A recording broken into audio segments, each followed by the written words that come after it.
সবাইকে আসসালামু আলাইকুম।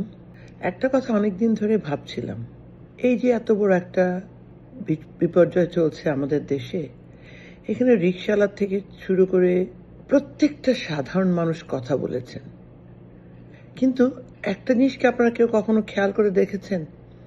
একটা বিশেষ শ্রেণী তারা কখনো কথা বলেনি। তার ভেতর তো একজনকে দুজন, তাও সেভাবে নয়। আর সেই শ্রেণীটা হচ্ছে আমাদের শিল্পী গোষ্ঠী। সেটা নৃত্যশিল্পী, কণ্ঠশিল্পী, যাত্রা শিল্পী, যেখানে হোক না কেন, সিনেমা শিল্পী। অথচ এরাই যখন ইলেকশনের সময় এসছে, তারা সবার আগে কোমরে কাপড় পেঁচিয়ে সুন্দর করে সেজে গুজে তারা সবার আগে প্রধানমন্ত্রীর অফিস থেকে শুরু করে প্রতিটা মন্ত্রীর ঘর বাড়িতে তারা দৌড়াদৌড়িতে প্রথম হয়েছেন, রিলে রেসে প্রথম হয়েছেন।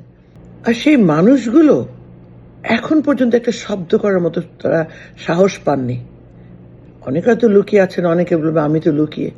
আপনি লুকিয়ে থাকতে পারেন, আপনার হাত পা বাঁধা নেই, আপনার মুখ বাঁধা নেই। আর এই বর্তমান এই ডিজিটাল যুগে আপনাকে তো আপনার ঘর থেকে, নিজস্ব জায়গার থেকে কথা বলার দরকার নেই। আপনি গুহার থেকেও কথা বলতে পারেন যদি আপনার ইচ্ছে থাকে। কতজনের নাম বলবো বলেন? অথচ দেখুন, যে সমস্ত মানুষকে সুযোগ সুবিধা দেওয়া হয়নি বা তারা পায়নি, তারা রাজাকার নাম নিয়েও রাজাকারদের পক্ষে কাজ করছে। আর আমাদের লোকগুলি সময় মতো তাদের সুবিধা মতো জয় বাংলা স্লোগানকে সম্বল করে আজকে তারা লোপাটের রাজনীতি করে আজকে নিজেরাই লাপাত্তা হয়ে গেছেন। আজকের এই কথা বলা তার একটাই উদ্দেশ্য, সেটা হচ্ছে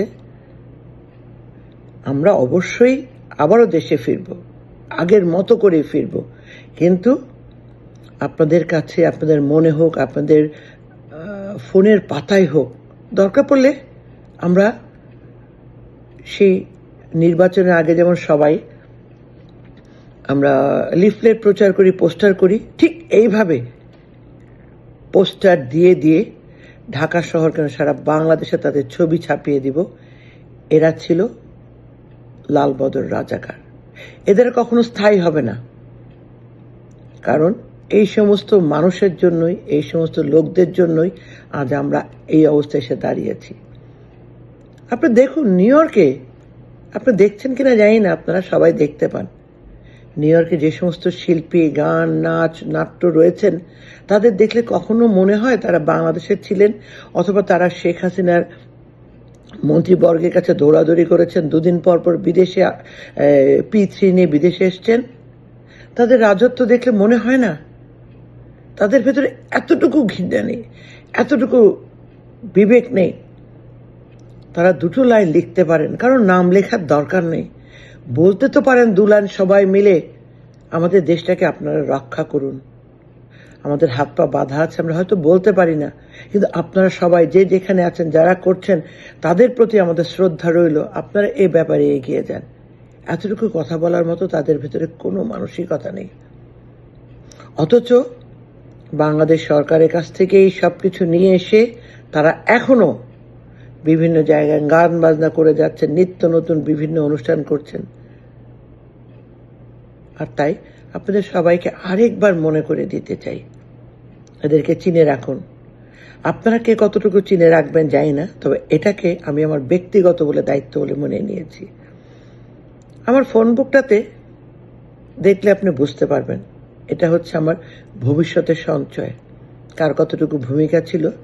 কারণ বাংলাদেশটা আমাদের, আর লোকে যেহেতু আমাদেরকে বলেই আমরা আওয়ামী লীগরা বাংলাদেশের জন্য, অবশ্যই বাংলাদেশে আওয়ামী লীগের ছাড়া তো কেউ কিছু করছেন না আপনারা।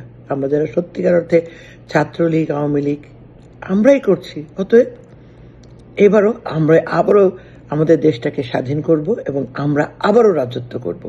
তবে এবার এই রাজত্বে কুকুর, বিড়াল, লালবদর রাজাকার আর সেই সমস্ত হাইব্রিডের কোনো জায়গা হবে না। আশা করি এটা আপনারা মনে রাখবেন আর আপনারা চেষ্টা করবেন না।